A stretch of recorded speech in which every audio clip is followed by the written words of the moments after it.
Okay, it's finally time to talk about Spider-Man No Way Home, a movie I have been anxiously awaiting for a long time. Getting tickets to this movie was an absolute nightmare as all the ticket sites and everything were crashing a few weeks ago.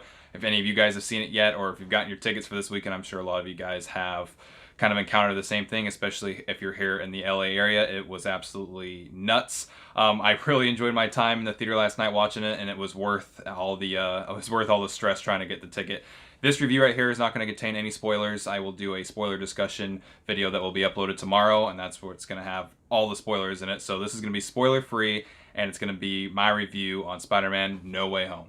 So the movie takes place basically right after Far From Home ended. You have people out there that are kind of on Mysterio's side, and they're thinking, you know what, Peter, you're a murderer, blah, blah, blah, stuff like that. And then obviously Peter Parker himself is ousted. J. Jonah Jameson had the whole news and everything as well. Basically, everybody knows that Peter Parker is Spider-Man, and his life is forever changed upside down, because before this, you had people like Happy, Aunt May, obviously, the Avengers knew he was Peter Parker, and then you had his girlfriend MJ that knew, and his best friend Ned. But now that the entire world knows, it basically changes his entire life upside down, and he has to go to Doctor Strange for help, and Doctor Strange tries to help Peter, cast a spell and everything, and in casting that spell, brings in a whole lot of chaos from other universes.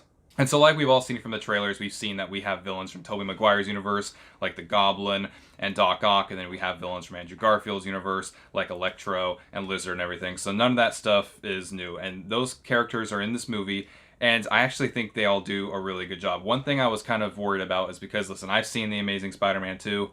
That movie, I think, kind of failed because of how much they try to cram into it. I think Spider-Man 3 is another kind of movie with how much they try to cram into that movie with the villains and all the other stories. So I was I was wondering, I was like, dude, they're putting a lot in this movie. You got Peter Parker's relationship online. Everybody knows he's Spider-Man, and then you have all these villains coming from other universes. So it's not just one set villain. I mean, how are they gonna make this so like we feel satisfied with everything that's coming in while also giving us a really cool Spider-Man movie? And for the most part, I think that they delivered. Everybody here that reprises their role, from Sandman, Doc Ock to Electro, Lizard, or everything, they all do a really great job. It's almost like I'm sitting back watching the old movies and they're back. I mean, when Willem Dafoe shows up as Green Goblin, it doesn't feel weird, which is crazy to think about, because the first Spider-Man movie was 20 years ago.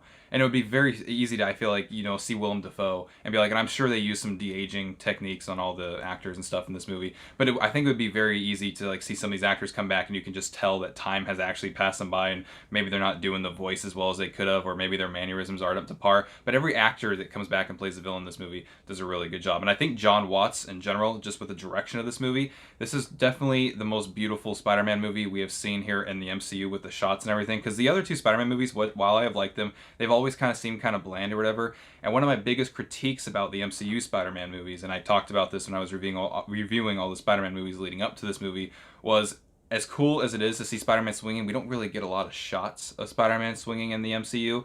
This movie, I mean, they must have heard, obviously, all the critiques coming in, because I'm not the only one that's had that critique. There are lots of beautiful shots in this movie. There's a shot at sunset, there's a shot at sunrise, there's day shots and everything of Spider-Man swinging around the city. And especially, with the 2021 technology and how seamlessly they're able to blend CGI with the background and everything, it looks fantastic. And the other really great thing I like about this movie is there is consequences to be had. I feel like the other two Spider-Man movies before this had kind of played it safe, which is fine. I mean, listen, this is Spider-Man in his high school years. He's supposed to, if you read the comics or you're familiar at all with the Spider-Man storyline, you understand that this is more of his innocent time and stuff like that. But this movie, when Tom Holland came out on the record and he said in an interview that this movie is, there's going to be some tragedy, there's going to be some of this that happens. I mean, this movie does have consequences for our character, Peter Parker, and those consequences really, really all come to a climax really well, and they really all set up for amazing payoff towards the end of the movie. So John Watts and Kevin Feige, Sony, everybody that came together to make this Spider-Man movie, while I went into it wondering, are they overstuffing this movie? They were really able to make all these villains from these other universes, as well as Peter Parker, as well as his relationship with MJ, as well as giving Doctor Strange and everything a really cool dynamic and relationship throughout this entire movie. And speaking of Doctor Strange, we've seen in the trailer where Spider-Man's finding Doctor Strange and they're in Mirror World.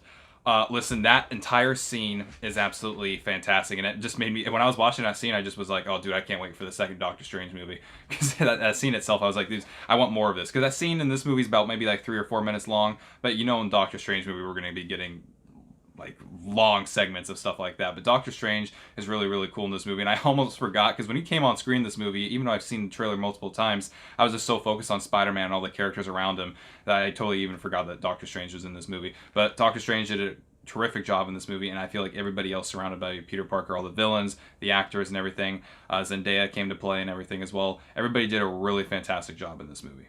Now, with all the positive stuff I've just said about this movie, we do need to talk about the one negative I found about this movie, and that is the fact that the movie as a whole is not fantastic throughout. So I was just giving the movie a bunch of praise, and it's true that a lot of that, I mean, I stand by a lot of that praise.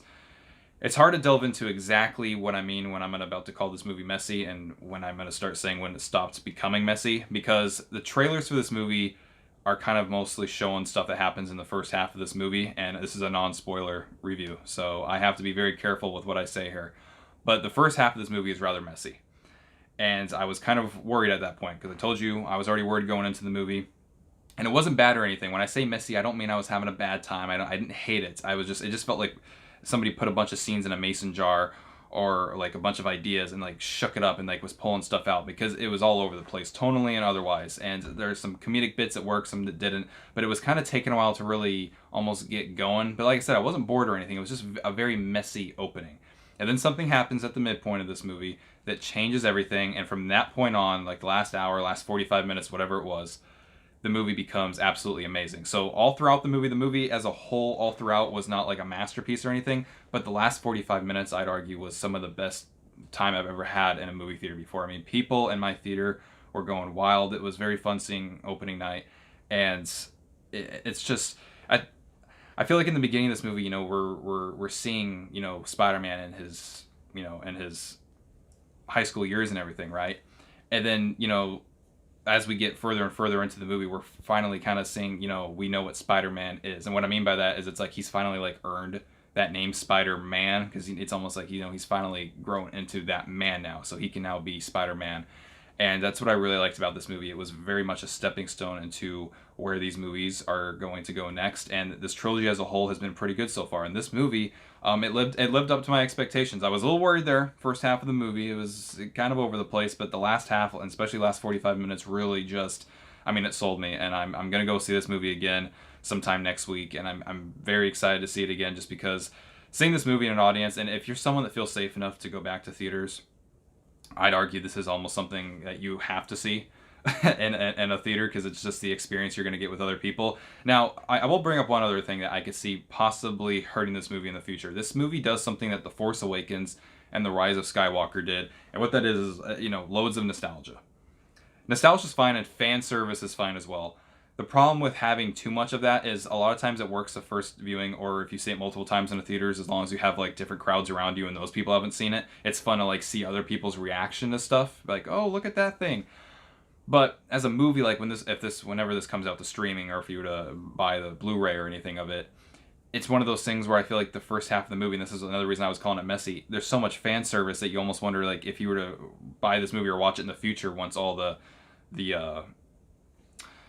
aura of going to a theater and seeing it with random people finally wears off, is the movie itself, especially in the first half, gonna live up? And that's something that, because I remember when I saw The Force Awakens, I was like, this movie's really awesome, and I don't care for The Force Awakens anymore, because I realized when I saw it, it was the first time we've seen something Star Wars in 10 years, and they had all this fan service stuff in it, and then it doesn't hold up over time. I'm not saying this movie's gonna have the exact issue, but I think the first half of this movie might have sort of an issue like that. But listen, the last half of this movie makes up for any of that, and I've seemed to be the only person online, as I've been seeing, that even really even has that critique about the first half of the movie. But just for me, that's basically my only critique of the movie. But I absolutely loved it. I definitely recommend everybody goes and see this in the theaters. You will not be disappointed, and stay tuned for tomorrow, because tomorrow I'm going to be dropping my open spoiler discussion. And if you've seen the movie, I'm spoiling everything. We could talk about it in the comment section. But anyway, I'd like to thank you all for watching the video, and I hope you have a good time watching the new Spider-Man movie.